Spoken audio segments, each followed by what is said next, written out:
Why not try the easy way to pay? Say hello to Barclaycard Contactless. Make fast, easy and secure payments of £20 or under with a simple tap at contactless retailers.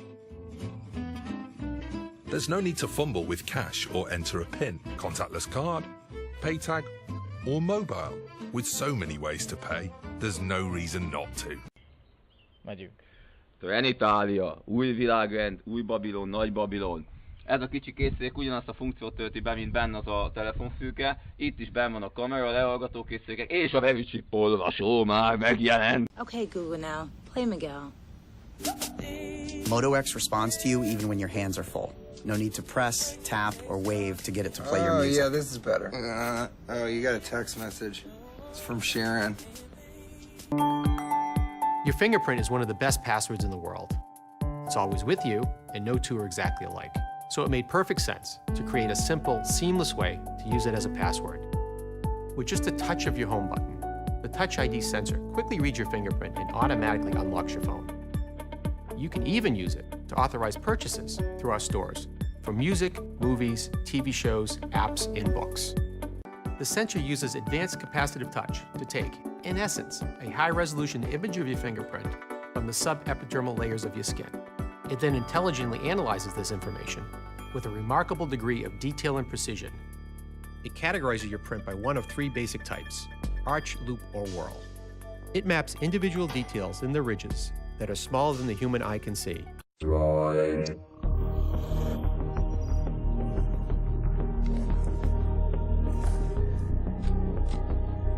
Droid DNA augmentation initiated.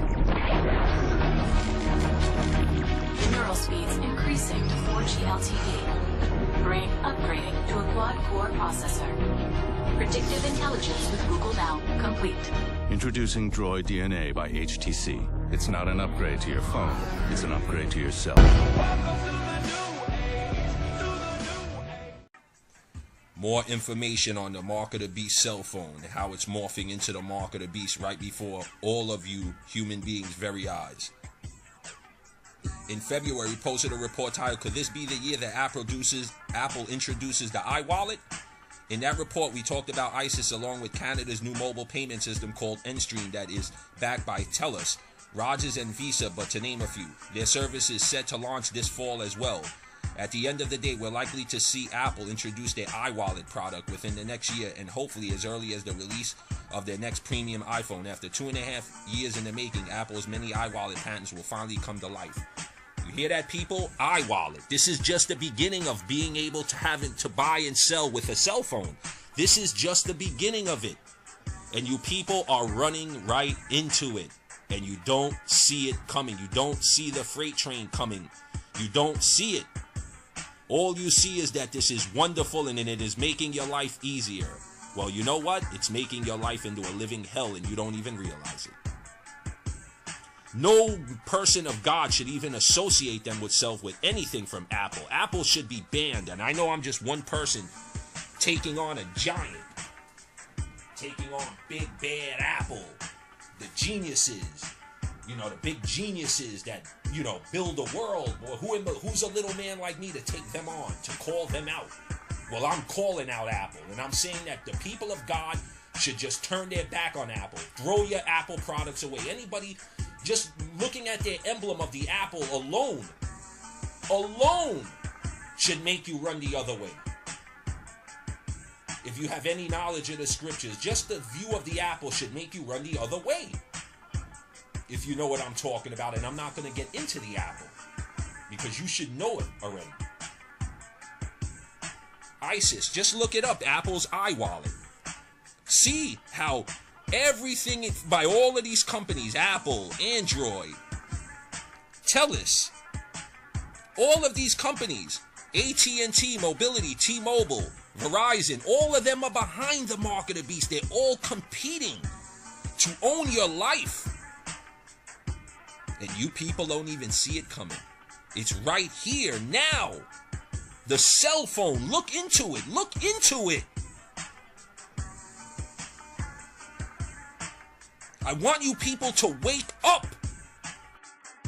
Fingerprint, please. Students at Ulaga-Talala Public Schools are moving through the lunch line a little bit faster these days. A lot of the students here are actually able to eat lunch now because sometimes the lines are so long that and the keyboard takes a little while. So, it's just one little press and then off to the table. By touching this device with their index finger, the computer system identifies a student by their fingerprint and charges their lunch account. Well, so new technology is helping to make sure young kids cannot lose their school lunch money. As Daniel Seberg explained, some schools are setting up prepaid accounts that students access with the touch of their finger. At lunchtime, the students of the West End Elementary School in Rome, Georgia, use their fingers for more than just eating. Go ahead, Patrick. They also use them for identification in paying for their lunch. The children's parents prepay into an account and deductions are made each mealtime. It sends quite a strong message to a child, I think, especially at primary school and at secondary school, that they have to give over that level of information for food and knowledge in the form of library books or access to areas when actually it's not necessary to give that level of information up. Tell us about the types of biometric information. I mean, I've heard of, obviously, fingerprinting, but do they do things like scanning your eyes as well? Because once they've got that information, that's there forever, and it may be even possibly sold on to other agencies in the future.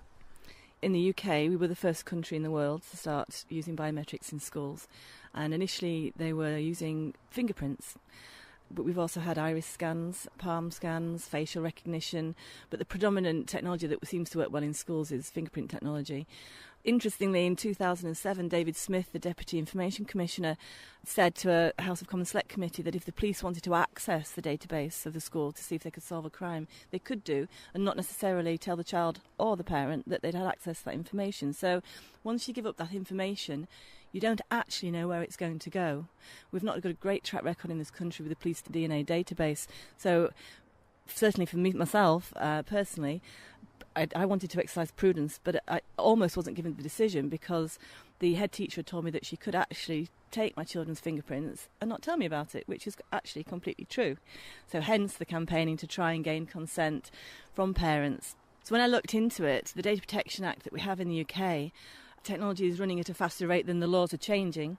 So under the Data Protection Act, anything that's classed as sensitive data, schools have to ask parents' permission for.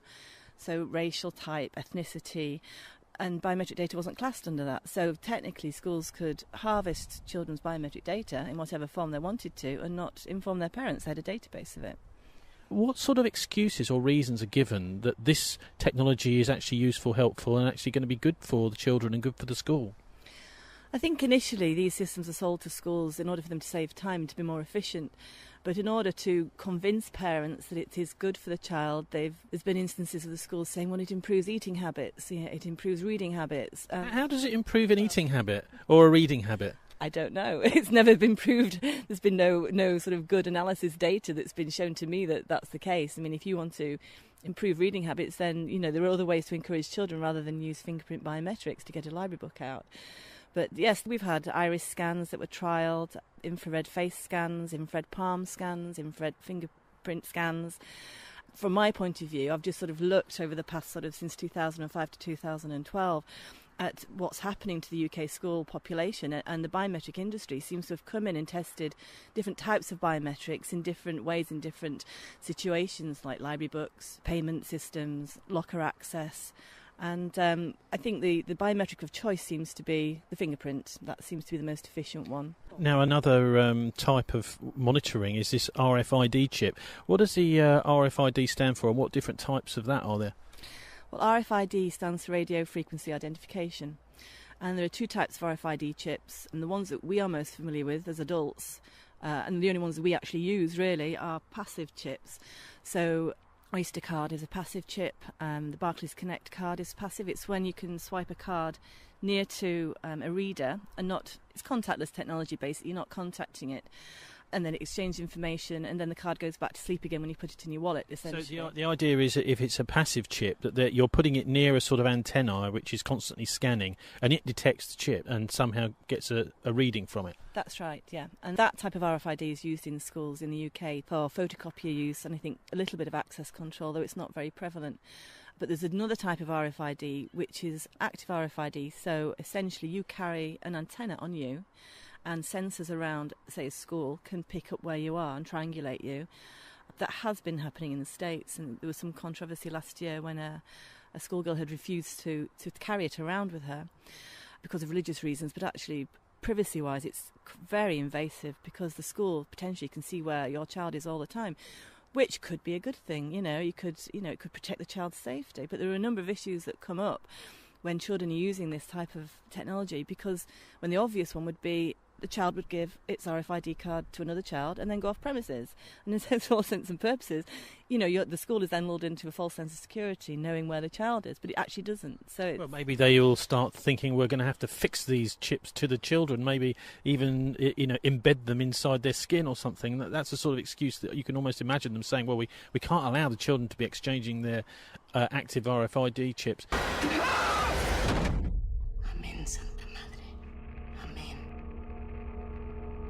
Humans injected with a tiny chip holding the key to all of their private information. But as you're about to see in our CBS 46 investigation, it's not fiction. In fact, it's being marketed in Georgia as life-saving technology. So why do some experts say it's potentially deadly?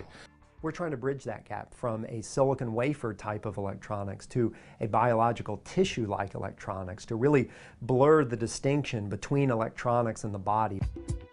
University of Illinois materials science and engineering professor John Rogers is developing elastic electronics. It's circuitry with a real twist, able to monitor and deliver electrical impulses into living tissue. Made of tiny, wavy silicon patterns, these circuits are thinner than a hair and bend and stretch with the body. I'm spying on you. Oh, hello. My name is Scott Silverman. I'm the CEO of Positive ID. We're the makers of the very chip. It's a microchip that's injected into people in order to track help them. Some conspiracy theorists are accusing us of invading privacy or spying or even causing cancer. None of that is true. How many of you have tattoos? A few, but not most. What happens if Facebook, Google, Twitter, LinkedIn, cell phones, GPS, Foursquare, Yelp, Travel Advisor, all these things you deal with every day turn out to be electronic tattoos? And what if they provide as much information about who and what you are as any tattoo ever would? We think that in anything that comes out now, there's going to be something in there that is going to be biometric in nature. Biometrics, in other words, eye scans, fingerprint, looking at someone's their pattern in their retina, DNA scanning.